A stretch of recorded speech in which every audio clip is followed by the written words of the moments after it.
City India news Telugu. Shri Sardar Sarvai Papanna గారి 375వ జయంతి. సర్దార్ పాపన్న జీవిత కాలంలో ఒక ఆశయం కోసం పనిచేసింది. వ్యవస్థీకృత అధికారాన్ని భగ్నం చేసి అధికారంలో అందరికీ వాటా రావాలన్న ఉద్దేశంతో ఆ రోజు సైన్యాన్ని సమకూర్చుకొని మొఘల్ సామ్రాజ్యం మీద తిరుగుబాటు చేశాడు. సర్దార్ పాపన్న గారు శివాజీ మహారాజ్ మరియు ఔరంగజేబ్కు సమకాలికుడు. ఔరంగజేబ్ చనిపోయిన తర్వాత గోల్కొండ కోటను కూడా స్వాధీనం చేసుకొని 7 నెలల పాటు గోల్కొండ ప్రాంతాన్ని పరిపాలన చేశాడు. అంతేకాకుండా చరిత్రకారులు సర్దార్ పాపన్న గురించి మాట్లాడుతూ రాబిన్ హుడ్గా వారిని అభివర్ణించారు. జమీందారులు, ధనవంతులు వాళ్ళ సంపదను పేద వర్గాలకు పంచిపెట్టాలి అని చెప్పి కార్ల్ మార్క్స్ రాకంటే ముందే సంపద పంచాలే అన్న ఒక సిద్ధాంతాన్ని తెర మీదకి తీసుకొచ్చిన గొప్ప వ్యక్తి.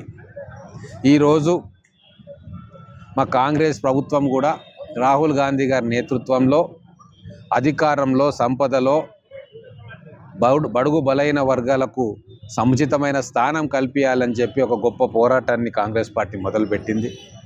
42% లోకల్ బాడీస్లో బీసీలకు రిజర్వేషన్ చేయాలి అని చెప్పి చట్టసభలలో తీర్మానం చేసి ఢిల్లీ వేదిక కూడా మేము పోరాటం చేస్తూ ఉన్నామంటే దానికి స్ఫూర్తి సర్దార్ సర్వాయి పాపన్న లాంటి మహనీయుల పోరాటం.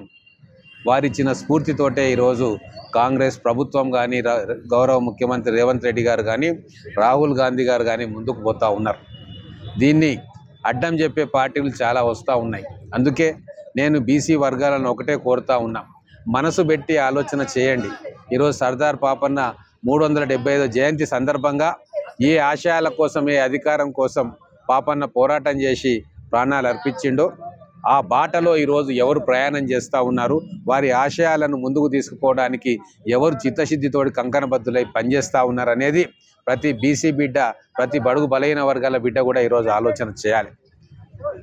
అందుకే మళ్ళీ ఒకసారి అధికార వికేంద్రీకరణ జరగాలి, అధికారం అందరికీ కూడా అందాలి, కొద్దిమంది గుప్పిట్లో, కొన్ని కుటుంబాల గుప్పిట్లో అధికారం ఉండకూడదు అన్న సూత్రాన్ని ఈరోజు మా ప్రభుత్వం తూచా తప్పకుండా ముందుకు తీసుకెళ్తా ఉంది.